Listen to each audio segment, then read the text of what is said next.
రెండోది ఏమడిగినామంటే అయ్యా మీరు చేస్తున్న ఈ కార్యక్రమం, ఈ వడపోత కార్యక్రమం ఎస్ఐఆర్ అనేది అవుతున్నదో ఇంట్లో కూడా అనుమానాలు వస్తున్నాయి మీ మీద. ఓట్లు ఉన్నోళ్ళవి కూడా తీసేస్తుర్రట, బతికిన వాళ్ళని చచ్చిపోయిన వాళ్ళని చూపెడుతుర్రట. కాబట్టి ఒక పని చేయండి, ప్రతి బూత్లో ప్రతి పార్టీ కార్యకర్తలు ఉంటారు. కాబట్టి మా వాళ్ళకి అవకాశం ఇవ్వండి. ప్రతి బూత్లో ఆల్ పార్టీ అంటే అన్ని పార్టీలకు అవకాశం ఇవ్వండి. కాంగ్రెస్ వాళ్ళకు, బీఆర్ఎస్ వాళ్ళకు, బీజేపీ వాళ్ళకు, ఎవరు ఉంటే వాళ్ళకి, ఇంకెవరైనా వేరే పార్టీలు ఉంటే వాళ్ళకు ఏజెంట్లు పెట్టుకొని మీరు బూత్ లెవెల్ ఆఫీసర్లు ఎవరినైతే నియమిస్తున్నారో, అంగన్వాడీ టీచర్ కావచ్చు, ఆ మెప్మా వాళ్ళు కావచ్చు, ఇంకోళ్ళు కావచ్చు, వాళ్ళతో మేము కలిసి పనిచేస్తాం. మేము కూడా మా పార్టీ తరఫున మీకు ఇస్తాం. ఏమిస్తాం?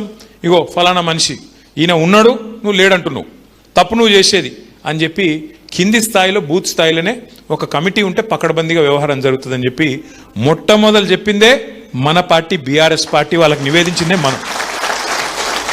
చెప్పినాక మళ్ళీ సుప్రీంకోర్టు కూడా చెప్పింది, ఏందయ్యా మీరు గడబడి చేస్తున్నారు, బీహార్లో ఆగమాగం చేసిండ్రు, ఇగో గిన్ని రకాల ఐడెంటిటీ కార్డులు ఉన్నాయి ఈ దేశంలో. ఇప్పుడు మన దేశంలో ఎన్ని ఐడి కార్డులు ఉంటాయి? ఒక మనిషికి పాస్పోర్ట్ ఉంటుంది, ఆధార్ కార్డు ఉంటుంది, రేషన్ కార్డు ఉంటుంది, తర్వాత నీకు మన డ్రైవింగ్ లైసెన్స్ ఉంటుంది, బ్యాంక్ ఐడెంటిటీ కార్డు ఉంటుంది, పాన్ కార్డు, 12 రకాల కార్డులు ఉన్నాయి ఈ దేశంలో.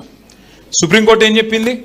ఆ 12 ఏది ఇచ్చినా ఓకే, ఫలానాది ఉన్నది ఫలానాది లేదని గడబడి చేయొద్దు, ఆ 12 ఏది ఇచ్చినా కూడా ఆ మనిషిని మీరు ఓటు హక్కు కల్పించాలి అని చెప్పింది. చెప్పినాక ఎందుకంటే ఇప్పుడు చదువు కోసం, ఉద్యోగం కోసం వరంగల్కి నుంచి హైదరాబాద్కి వస్తాం, హైదరాబాద్కి నుంచి ఢిల్లీకి పోతాం, అవసరమైతే ఢిల్లీకి వెళ్ళి అమెరికా కూడా పోతాం. ఎందుకంటే మనిషి బతుకుదెరువు కోసం కలుతూనే ఉంటాడు. ఇప్పుడు ఇక్కడ ఉన్న వాళ్ళందరం హైదరాబాద్ని పుట్టినామా? నేను పుట్టలే హైదరాబాద్, నేను కరీంనగర్లో పుట్టినా, ఇక్కడికి వచ్చినా, చదువుకున్నా, ఇక్కడ సెటిల్ అయినా. అట్లా ఎంతోమంది ఉంటారు 7-7 వచ్చి ఇలా బతుకుదెరువు కోసం, చదువు కోసం, వైద్యం కోసం, అవసరాల కోసం, పొట్ట కూటి కోసం వచ్చిన వాళ్ళు కోట్ల మంది ఉంటారు. కాబట్టి మరి అక్కడికి వెళ్ళి ఇక్కడికి వచ్చినావు కాబట్టి నీ ఓటు అక్కడ కట్ చేస్తా, ఇక్కడ కట్ చేస్తా అంటే అది ఎట్లా కరెక్ట్ అవుతుంది? అందుకే జాగ్రత్తగా చేయాలి అన్న ఉద్దేశంతోన మనం మొత్తం డీటెయిల్గా చెప్పినాక ఇవాళ మీకు శ్రీనివాస్ యాదవ్ గారు చాలా చక్కగా మీకు డీటెయిల్గా చెప్పినారు. ఇక్కడ ఇంపార్టెంట్ పాయింట్ ఏమిటిది అంటే, ఇప్పుడు మనం ఇది మీకు ఇచ్చినారు అందరికీ, ఇది చాలా ఇంపార్టెంట్. ఇలా ఏంటంటే శ్రీనివాస్ యాదవ్ గారు, ఎందుకంటే నేను ఇందాక ఉత్తగానే చెప్పలేదు, ప్రణాళికతో పనిచేసే మనిషి. ప్రణాళిక అంటే మంచి పకడ్బందీ స్ట్రాటజీ ఉంటుంది. ఏం చేసినా పర్ఫెక్ట్ ప్లానింగ్, వ్యూహం ఉంటుంది శ్రీనివాస్ యాదవ్ గారిది. ఏం చేసిండు ఇలా? లాస్ట్ టైం ఎస్ఐఆర్ జరిగినప్పుడు, ఎప్పుడు 2002లో ఏం ఓటర్ లిస్ట్ ఉండే ఆ ఓటర్ లిస్ట్ కూడా తెప్పించిండు. అందులో మీ డివిజన్లో మ్యాపింగు కాలం కూడా ఇచ్చిండు మీకు మొత్తం కింద. అంటే ఏమిటిది? 2002లో ఉమ్మడి ఆంధ్రప్రదేశ్ ఉండే, అప్పుడు తెలంగాణ లేదు. అప్పుడు కాన్స్టిట్యున్సీ నెంబర్ 208 సనత్ నగర్. అప్పుడు మళ్ళీ కాన్స్టిట్యున్సీ కూడా ఈ రోజున్న కాన్స్టిట్యున్సీ ఆ రోజు లేదు. ఈ రోజున్న సనత్ నగర్ కొంత అప్పుడు సికింద్రాబాద్లో ఉండే, కొంత సనత్ నగర్లో ఉండే.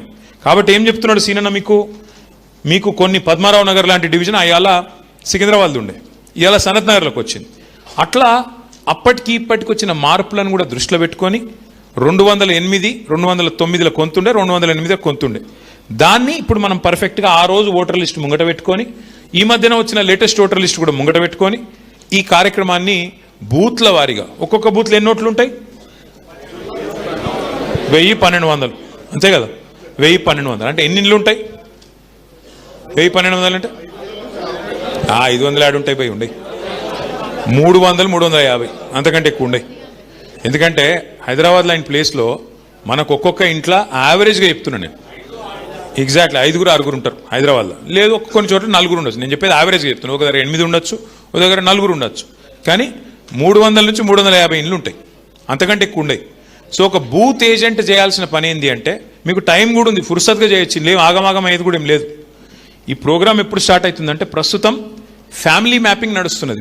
మీకు అవకాశం ఇచ్చారు. ఇప్పుడు మొన్న మీకు ఒక చిన్న ఎగ్జాంపుల్ చెప్తే మీకు అర్థమవుతుంది ఇంకా ఈజీగా. మొన్న జూబ్లీహిల్స్ ఎలక్షన్ అయింది మీ పక్కకే. మొన్న మన గోపీనాథ్ గారు చనిపోతే ఉప ఎన్నిక జరిగింది. ఉప ఎన్నికల గమ్మత్ అనే విషయం మీకు చెప్తా. పేరుకేమో 4 లక్షల ఓట్లు ఉన్నాయి. ఏది జూబ్లీహిల్స్లో ఎన్ని ఓట్లు ఉన్నాయి రాయ్యా అంటే, ఎలక్షన్ కమిషన్ లిస్టు ప్రకారం 4 లక్షల ఓట్లు ఉన్నాయి. ఇక నేను శ్రీనివాస్ యాదవ్ గారు మేమేం చేసినామో వార్ రూమ్ అని పెట్టుకొని కూర్చున్నాం. కూర్చొని ఇక మేము ప్రతి డివిజన్కు, ప్రతి బూత్కు, ప్రతి బస్తీకి ఫోన్ల మీద ఫోన్లు, ఎడ తిరుగుతాం, మీ ఏం సంగతి, అందరిని కలిసిరా లేదా అంటే, బయటికేంచి వచ్చిన ఇన్ఛార్జీలు అందరూ మాకు చెప్పింది ఒకటే. ఉదాహరణకు మీ పక్కకే వెంగళరావు నగర్ డివిజన్ ఉంటుంది అమీర్పేటను అంటుకొని. ఆ వెంగళరావు నగర్ డివిజన్లో మన ఎల్బీ నగర్ ఎమ్మెల్యే సుధీర్ రెడ్డి, ఎక్స్ఎమ్మెల్యే భాస్కర్ రావు వీళ్ళందరూ ఇన్ఛార్జ్ ఉండే. ఇక నేను సీనన్న ఫోన్ చేసి వాళ్ళకు ఏమాయి పోయి కలిసిరా లేదా ఓటర్లు అంటే, అరే లేరు సార్ ఇక్కడ ఓటర్లు అని వాళ్ళు. అరే లేరేంది బాయ్ నాకు అర్థం కాదంటే, లేరు సార్. అరే 300 మంది దొరుకుతూనే లేరు, ఎందుకంటే పేరు ఉన్నది ఇలా ఓటర్ లిస్టులో, కానీ ఆ మనిషి లేడు సార్ అంటారు. అరే అట్లెట్లుండరు బాయ్ అంటే లేరు. అరే ఇది ఎక్కడ కథ అని చెప్పి మేము మొత్తం ఛాన్బీన్ చేసినాం. ఛాన్బీన్ చేస్తే తేలింది ఏంటంటే, దేవులాడితే తేలింది ఏంటంటే, పేరుకు 4 లక్షల ఓట్లు, కానీ దగ్గర 1.5 లక్షల ఓట్లు అక్కడ లేనే లేవు. జాడాడనో ఉన్నారు. ఒకళ్ళు అటేటో పోయి రాజేంద్ర నగర్ పోయినరు, ఒకళ్ళు కొల్లూరు పోయినరు, ఒకళ్ళు ఇంకొకాడ పోయినరు. కిరాయి ఇల్లు ఆన్లైన్ అలానే మారిన. రేమత్ నగర్ వాడు పక్కకి ఇటు వచ్చిండు, ఎర్రగడ్డకు వచ్చిండు, ఎర్రగడ్డోడు పోయి అటు అమీర్పేట పోయిండు. బతుకుదేరు. కిరాయి ఎక్కువైందో లేకపోతే పంచాయతీ అయిందో ఏదో ఒకటి అయింది, పోయినావు. లేదా ఇల్లు ఇంకొకటి దొరికింది, పోయినావు. ఇట్లా ఏమవుతుంది అంటే, ఇప్పుడు ఎస్ఐఆర్ కార్యక్రమంలో ఏమేమి చూస్తారు అంటే, మీకు 4 రకాల, ఇది చాలా ఇంపార్టెంట్, జర మనసుకి ఎక్కించుకోండి, జర్రా सुनो इसके बारे में. आपको 4 किस्म के अलग अलग काम करना होगा इसमें. एक चीज नंबर 1 ఫస్ట్ మనం చేసేది ఏంటంటే, ఎక్కడన్నా ఎవరైనా చచ్చిపోతే వాళ్ళ ఓటింగ్ అట్లనే కొనసాగుతుంటే దాన్ని డిలీట్ చేపియాలి. ఉదాహరణకు ఒక ఇంట్లో పెద్ద మనిషి ఉండే, 95 మంది పెద్ద మనిషి ఉండే, ఆయన చనిపోయింది, కానీ ఓటర్ లిస్టులో పోయిన ఓటర్ లిస్ట్ ప్రకారం అట్లే ఉంది, చెప్పి తీయించాలి. ఇగో ఈయన లేడు సార్, చనిపోయిండు అని చెప్తే తీసేస్తారు. నెంబర్ 1. ఇక్కడ కొంత లంగతనం ఉంటుంది. ఏముంటుంది, ఆ దొంగ ఓటు అట్లే కంటిన్యూ అయితే నేను గుద్దుకోవచ్చు కదా అని అవతలోడు చూస్తుంటాడు. అది మనం చూసుకోవాలి, జాగ్రత్త పడాలి. ఓహో ఇదేదో ఉన్నది రాబాయి అంటే ఇది కరెక్ట్గా లేదు. ఎందుకంటే ఇగో మనం సింపుల్, ఇందాక సీననే చెప్పింది ఒకటి చాలా మంచి మాట. ఏం చెప్పిండు, మనం వాళ్ళ మీద తిట్టేది లేదు, చదివేది లేదు, వాళ్ళ మీద కేసులు పెట్టేది లేదు, గడబడి చేసేది లేదు, యుద్ధాలు చేసి మన మీద కేసులు పెట్టించుకునేది కూడా లేదు. మనం ఫెయిర్గా ఫైట్ చేద్దాం, జనంలోకి పోదాం. ఇగో మేము 10 ఏళ్ళకి ఈ పని చేసినాం, రేపు మళ్ళీ అవకాశం ఇస్తే ఈ పని చేస్తామని ప్రజల ముందు వాళ్ళ దయ కోసం అడుగుదాం. వాళ్ళు గెలిపిస్తే వాళ్ళ కోసం పని చేద్దాం. వద్దురాబాయి పక్కకు కూర్చోండి, పక్కకు కూర్చుందాం, గడబడేమున్నది. అంతేగాని దొంగ ఓట్లు వేయించుకున్నాడు, దొంగ ఓట్లు రాయించుకున్నాడు, మళ్ళీ వాటిని గుద్దుడు, అది ఎందుకు, ఆ టెన్షన్ అంత ఎందుకు మనకు.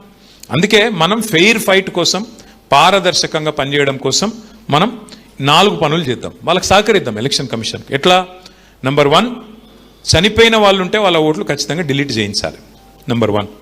నెంబర్ 2 దానికి ఫామ్స్ గిమ్స్ ఉన్నాయి, మీకు మళ్ళీ అన్నీ చెప్తారు, మన పెద్దలు చెప్తారు, మన పవన్ చెప్తారు, ఇంకా మిగతా వాళ్ళు చెప్తారు.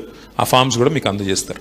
నెంబర్ 2, ఇదివరకు లేదు, ఇప్పుడు 18 ఏళ్ళు నిండిన వాళ్ళు ఉంటారు పిల్లలు, మన ఇంట్లో పిల్లలు కావచ్చు, ఇంకోళ్ళు కావచ్చు, 18 ఏళ్ళు నిండిన వాళ్ళు ఉంటారు. అలా కంపల్సరీ రాయించాలి. ఇగో మా పాపకు 18 ఏళ్ళు వచ్చినాయి, దయచేసి మీరు రాయండి, రిజిస్టర్ చేసుకోండి అట. ప్రూఫ్ అడుగుతారు, బర్త్ సర్టిఫికేట్ ఇవ్వాలి, జిహెచ్ఎంసీలో ఇచ్చింది ఉంటుంది, చూపెట్టుకో 18 ఏళ్ళు బర్త్ సర్టిఫికేట్ అంటే ఓటు ఎక్కిస్తారు. 3వది, ఎవరన్నా మీ చుట్టాల పిల్లగాడు వచ్చి మీ దగ్గర చదువుకుంటున్నాను అనుకో. ఉదాహరణకు ఇప్పుడు మా పవన్ యాక్చువల్గా సిరిసిల్ల అయినది, ఏడొచ్చి స్థిరపడ్డాడు. సిరిసిల్ల పక్కకు తాడూరు అని ఊరు ఉంటుంది. చిన్న నీకు ఎరికేనా నేను సిరిసిల్ల, తాడూరు అని ఊరు పవన్ కుమార్ గౌడ్ది. అయితే ఆడికెళ్ళి ఇడికి వచ్చిండు. ఇడికి వచ్చినాక ఎవడో తాడూరు కూడా వస్తాడు కదా, అరే పవన్ అన్న మీ ఇంటికాడికి వచ్చి చదువుకుంటాను, ఇంజనీరింగ్ చదువుకుంటాడు నా కొడుకు అని ఎవడో చుట్టప్పుడు పంపుతాడు. ఆ పిల్లగాడు ఇడికి వస్తాడు, ఈయనే ఉంటాడు. మరి ఇప్పుడు ఎలక్షన్ వచ్చింది, మీరు ఏం చేయొచ్చు, ఆ పిల్లగానికి ఛాయిస్ ఇవ్వచ్చు. తమ్మి నీ ఓటు ఈడ రాయించుకుంటావా, ఆడనే ఉంచుకుంటావా, దబ్బనని ఈయనే రాయించుకుంటా మామ అన్నాడు అనుకో, ఈయనే రాయించురి, ఆడ కట్ అవుతుంది, ఈడ యాడ్ అవుతుంది. మీకు తెలుసు, నేను చెప్పాల్సిన అవసరం లేదు, చాలా మందికి మన రాష్ట్రంలో, మన హైదరాబాద్లో 2 ఓట్లు ఉన్నాయి. ఓటు ఈడు ఉంటుంది, ఓటు ఊళ్ళో ఉంటుంది, పక్కన నేను చెప్పేది. ఇక ఇప్పుడు అది ఎగిరిపోతుంది. ఆడనో ఎన్నో తెలుసుకోవాలి. నువ్వు హైదరాబాద్లో ఉండే మాట నిజమైతే ఇన్నే రాయించుకో, లేదు నేను తాడూరులో రాయించుకుంటా ఊళ్ళోనే ఉంటా అంటే ఆడనే రాయించుకో. అట్లా మీ ఇంట్లో ఉండే ఎవరైనా చిన్నపిల్లలు చదువుకుంటందుకు వచ్చిన వాళ్ళు, వాళ్ళు చిన్నపిల్లలు కాదు చదువుకుంటందుకు వచ్చి, మళ్ళీ చిన్నపిల్లలు అంటే టీవీలో వీళ్ళేం వేసి పడతారు, చిన్నపిల్లల ఓట్లు రాయించమన్నాడు అని చెప్పి అదో బాధ.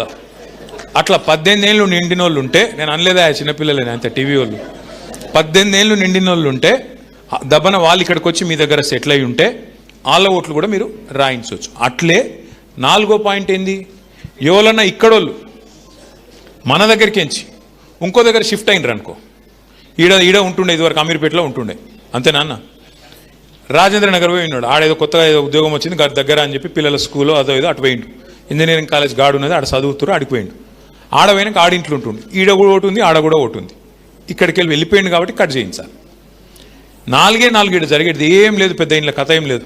1 చనిపోయిన వాళ్ళ ఓట్లు తొలగించడం, 2వది కొత్త ఓట్లు రాయించడం. మూడవది ఎవరన్నా ఇక్కడికి ఓటర్ షిఫ్ట్ అయితే వాళ్ళది రాయించడం. నాలుగవది ఇక్కడి ఓటు ఎక్కడికన్నా షిఫ్ట్ అయితే దాన్ని తీసేయించడం.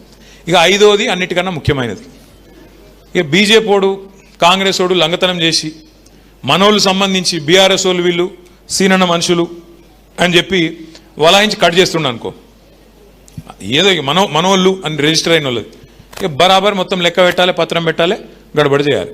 దీనికి టైం ఉన్నది. ఎస్ఐఆర్ అనే కార్యక్రమం ప్రారంభం అవుతున్నది. మీ ఇంటింటికి వచ్చి రాసుకునే కార్యక్రమం జూన్, తెలుసు ఐడియా మీకు, జూన్ 25 నుంచి మీకు స్టార్ట్ అవుతుంది ప్రోగ్రామ్. ఇంటింటికి వచ్చే కార్యక్రమం అధికారులు వస్తారు.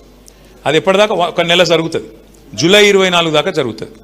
ఆ తర్వాత మీకేమైనా అభ్యంతరం ఉందనుకో, आपको कोई एतराज है, आपको कोई चीज़ में आपको ऑब्जेक्शन है, तो आपको 2 महीने का टाइम है. जुलाई 24 से कब तक? अगस्त एंडिंग तक. अगस्त नहीं, सितंबर तक ना, सितंबर एंडिंग तक आपको मौका है. सितंबर 25 तक आपको मौका है सबमिट करने का. फाइनल लिस्ट कब पब्लिश होता? अक्टोबर 1. అంటే మీకు 2 నెలలు టైం ఉంది ప్రోగ్రామ్ మొత్తం అయిపోయినాక. కాకపోతే దీనికంటే ముందు ట్రైనింగ్ ఉన్నది. ఏం ట్రైనింగ్ ఉంటుంది? ఇప్పుడు మేము కదా మీకు ఇవి ఇచ్చినట్టు, ఈ ప్రోగ్రామ్ ఇవి ఇచ్చినట్టు ఫ్యామిలీ మ్యాపింగ్ చేయండి, ఇంటింటికి పోండి. నేను మీ అందరినీ మళ్ళొకసారి యాద్ చేస్తున్నా. మీకు తెలిసేది, నేను కొత్తగా చెప్పేది ఏం లేదు ఇలా. మీరు ఇప్పుడు ఈ లిస్టు 350 ఇండ్లు ఇవాళ మనం మాట్లాడుతుంది మే 16 మనం చెప్పే exercise next month ending start అవుతుంది, జూన్ 25. మీరు మంచిగా కామ్గా 350 ఇండ్లు అంటే రోజుకు 5 ఇండ్లు 10 ఇండ్లు తిరిగినా మంచిగా లెక్క రాసుకోవచ్చు.